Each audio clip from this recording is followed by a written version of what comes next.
I will never forget the sound of laughter, the kind of laughter that cuts deeper than a blade. It was hers, my wife's, and it wasn't mine that she was laughing with. It was her sister's husband. In the hotel room where she told me she was exploring her freedom, my life burned into ashes. She said she wanted an open marriage, but I soon learned the truth. She wanted my humiliation. That night, when I saw them together, tangled in sheets that should have been ours, something inside me snapped. I wasn't just betrayed. I was branded, carved open by disgrace. And I knew, from that moment, that my revenge wouldn't be quick.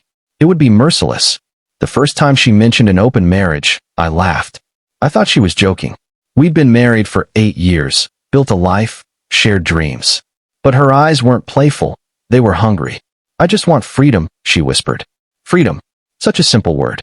But behind it was a storm she had already unleashed. At first, I tried to reason with her. Maybe we were going through a rough patch.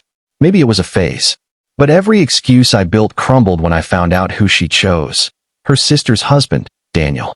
He wasn't just family. He was a man I had trusted, a man who had eaten at my table, laughed with me, toasted to our futures. To know he was the one she gave herself to felt like someone had ripped my spine out of my body. The night I caught them was the night my heart turned to stone. She told me she was going to meet a friend. Something in me didn't trust it. So I followed. The hotel parking lot was quiet, but the moment I saw his car, everything clicked. My stomach turned to fire as I made my way up, every step heavier than the last. And then, through the crack of the hotel door, I saw them. Her back arched in pleasure, his hands gripping her like she belonged to him. And the laughter, that laugh that had once been mine. I didn't confront them. Not then. Walking away, I made myself a promise. They wouldn't see me coming. They wouldn't hear my anger in shouts or fists. They would drown slowly in the venom I'd pour into their lives. But revenge is a beast. It doesn't sleep. It gnawed at me day and night, whispering ideas into my head, painting scenes of their destruction. I became obsessed. My friends noticed the change. I stopped laughing, stopped eating. My eyes had only one color now: fire. I started small. Anonymous texts to Daniel's wife, my wife's sister. I dropped hints, little pieces of truth coded in shadows, until she grew suspicious. I watched her face when she began to doubt, saw her restless hands when she thought Daniel was lying.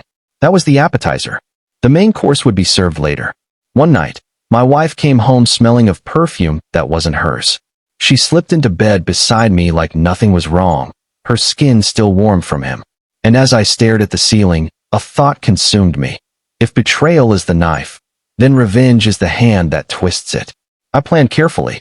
Dates, times, places. I tracked their hotel meetings. I memorized every detail until I could predict them better than they could themselves. My rage became an art form, my vengeance a blueprint. And yet, in the quiet hours of the night, when sleep wouldn't come, a voice whispered, "Is this what you want to become?" But I silenced it. I didn't want peace. I wanted fire. Revenge wasn't just a desire anymore. It was my reason to breathe. The hotel. That cursed place where they played their filthy game. That's where it had to end. Not in my home. Not in his. But in the very nest of their betrayal. I waited until I was certain. Until their routine was carved in stone. Every Wednesday. Same room. Same time. They thought they were clever. They thought no one knew. But I knew. I always knew. That night, I arrived early. Room service in hand, a disguise on my face. My pulse thundered, but my mind was ice cold. I checked into the room next door, every second sharpening the blade of my vengeance. When they arrived, I could hear their laughter through the wall. That sound again, mocking me, reminding me of every lie, every touch that wasn't mine. My hands shook, not with fear, but with fury barely contained. I slipped into their room when they were most distracted, the master key card in my pocket. And there they were, just as I had imagined. Their clothes scattered, their bodies tangled. My wife gasped when she saw me, but Daniel smirked. Guess the open marriage wasn't open enough, huh? That smirk sealed his fate. The plan was simple, brutal. I had already planted a small camera, hidden in the lamp. Every word, every moan, every filthy second had been recorded for weeks. I threw the footage onto the TV screen in the hotel room. They froze. Their faces drained of color as their own betrayal played before their eyes. "Smile," I said coldly. "The world's about to see you." My wife begged, her voice shaking, but it only fed me. Daniel cursed, tried to threaten me, but his fear betrayed him. With a single press, I uploaded everything, sent it to her sister, to our families, to everyone who mattered. Their world cracked open in seconds. Phones buzzed, notifications screamed, and shame poured in like a flood. But I wasn't done. I locked the door and made them sit in their shame, forced them to watch themselves over and over. Their tears didn't move me. Their begging didn't soften me. For every night I spent in agony, I wanted them to drown in their own. When I finally walked away, their lives were already ashes. Her sister left Daniel. My wife's family disowned her. Their reputations were shattered, careers ruined. They had nothing left but each other, and even that was poisoned by the humiliation I carved into their souls. As I stood in the hotel hallway, watching the door close behind me, I felt something strange. Not peace, not victory, just emptiness.